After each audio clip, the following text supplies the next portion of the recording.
रघुवीर एक गरीब व्यक्ति था। गांव में उसके पास एक छोटा सा घर था। परिवार में उसका पत्नी शीला और बेटा निर्भय था। निर्भय पढ़ाई लिखाई में बहुत होशियार था। उसका सपना था कि वे शहर में जाकर किसी प्राइवेट कंपनी में जॉब करे, जिसके लिए वह रात दिन पढ़ाई कर रहा था।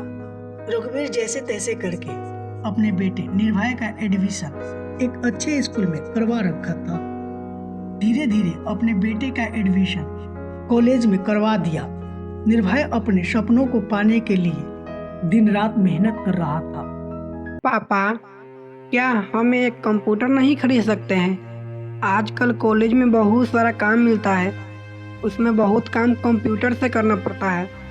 मैं उतने दूर जब तक जाता हूँ और काम करके आता हूँ, बाकी और सब्जेक्ट के लिए समय ही नहीं बचता है।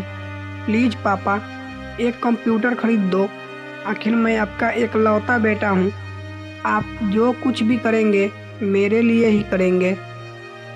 बेटा की बात सुनने पर रघुवीर के मन में दया आ जाता है। बेटा, मैं तो सोन पापड़ी बेचने वाला हूँ। सोन पापड़ी बेच बेच कर तुम्हारा एडमिशन बड़े कॉलेज में करवा दिया हूँ, लेकिन कंप्यूटर तो बहुत महंगी चीज है। निर्भय बेटा, तुम तो जानता ही है कि तुम्हारा पापा कितने बड़े कॉलेज में पढ़ा रहे हैं।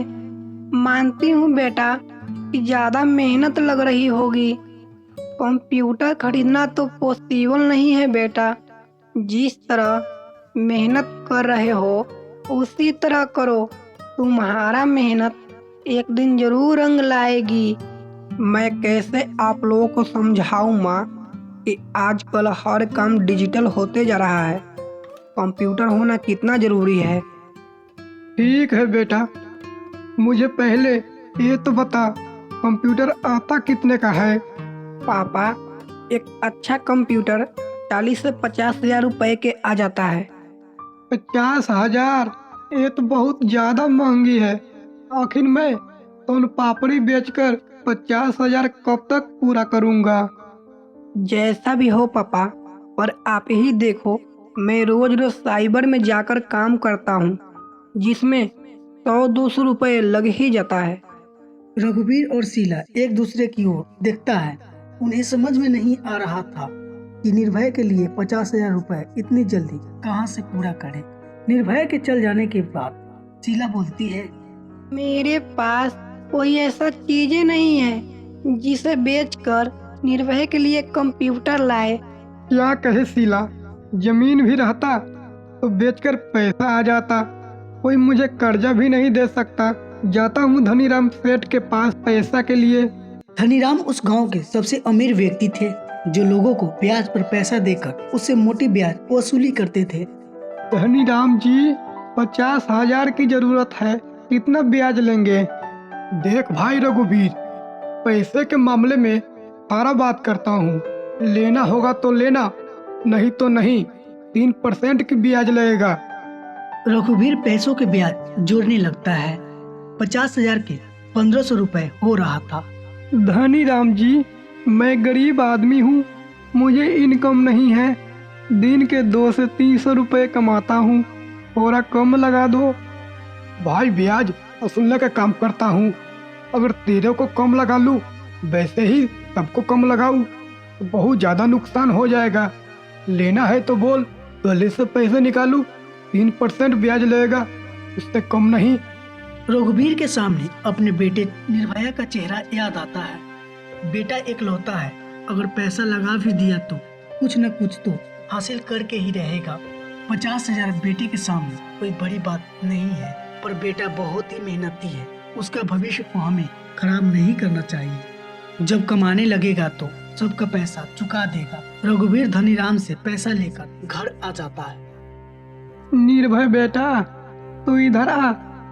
देख, तेरे लिए मैं 50,000 रुपए लाया हूँ। जाकर तू अपने लिए अच्छा कंप्यूटर खरीद ला। सच में पापा? चलो तो फिर चलते हैं शहर से कंप्यूटर लाने। देख लेना, जब नौकरी लग जाएगा मेरा 50,000 महीने का कमाई होगा, जिससे सबके कर्जा उतार दूंगा। बस बेटा, जो करना मन लगा के करना, किसी के गलत संगति में फंस मत जाना। ये तेरा सोन पापड़ी बेचने वाला बाप जो कर रहा है वो कर ही रहा है। अगले ही दिन रघुवीर और निर्भय जाकर कंप्यूटर खरीद लाते हैं।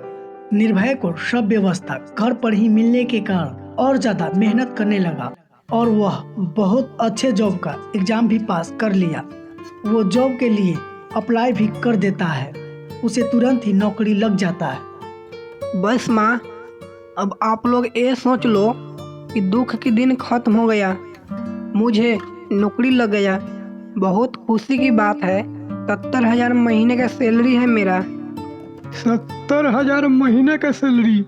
मुझे यकीन नहीं हो रहा। ऐसा लग रहा है सारा कर्जा उतर गया। 70,000 बेटे की सैलरी सुनकर शीला और रघुवीर बहुत खुश होता है। 2 दिन के बाद ही निर्भया अपने माता पिता को छोड़कर नौकरी पर चला जाता है। निर्भया नौकरी पर जाने से पहले, बस माँ, 2 से 3 महीने का बात है, उसके बाद आप लोगों को भी साथ रखूंगा। पैसा की चिंता मत लेना, महीना लगते ही पैसा भेज दूंगा। ठीक है बेटा, खाना पीना समय से खा लेना। ये बात सुन बेटा, शहर की माहौल में खो मत जाना। ये याद रखना कि घर पर तेरा बूढ़ा माँ बाप भी है। पापा बिल्कुल चिंता मत लेना, हर रोज फोन पर आप लोगों से बात करता रहूंगा। बेटा को शहर भेजने के लिए रघुवीर 25,000 कर्जा लिया था और निर्भया के हाथ पर रखा था। बेटा को शहर भेजने के बाद रघुवीर सोन पापड़ी बेचने लगता है। सोन पापड़ी बेचकर जो भी पैसा लाता है उसमें से धनीराम के ब्याज के पैसा पहले ही निकाल देता है।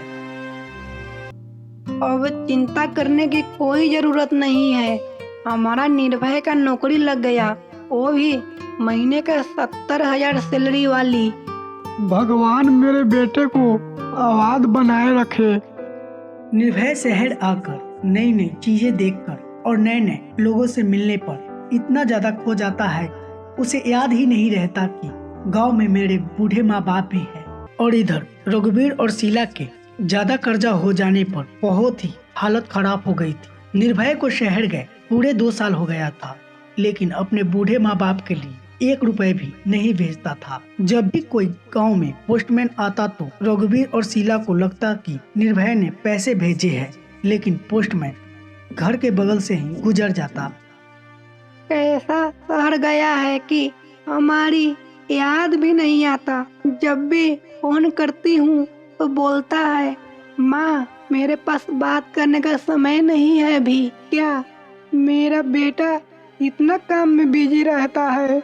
रघुवीर तो कर्जा की याद में दुखी बैठा हुआ था। शीला के बातों का क्या जवाब देगा।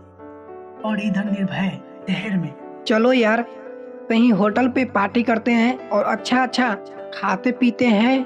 हाँ यार, मैं भी यही कहने वाला था। चलो, वैसे भी आज संडे है। निर्भय और उसके सारे दोस्त खाने पीने के लिए होटल में चला जाता है। निर्भय खाने पीने में 15,000 रुपए खर्च कर देता है और इधर गांव में रघुवीर सोन पापड़ी बेचकर दिन भर में 200 से 300 रुपए कमाता था। एक दिन रघुवीर घर आता है तो उसका तबीयत बहुत ज्यादा खराब हो जाता है। तब शीला घबराकर अपने बेटे को फोन करती है। क्या माँ किसी भी समय फोन कर देती है? क्यों इतना फोन करती है माँ? बेटा, तेरा पापा के बहुत तबीयत खराब है, जल्दी से तुम घर आ जा और अपने पापा के इलाज करा। नहीं माँ, मेरे पास छुट्टी का समय नहीं है, तुम जाकर किसी सरकारी हॉस्पिटल में इलाज करा दे पापा को। बेटा को समय से नहीं आने पर कुछ दिन के बाद रघुवीर की मृत्यु हो जाती है। तो दोस्तों, हमें इस कहानी से यह सीख मिलती है कि पैसे से लोग अमीर नहीं होते हैं, अपने माँ बाप के साथ देने से अमीर होते हैं।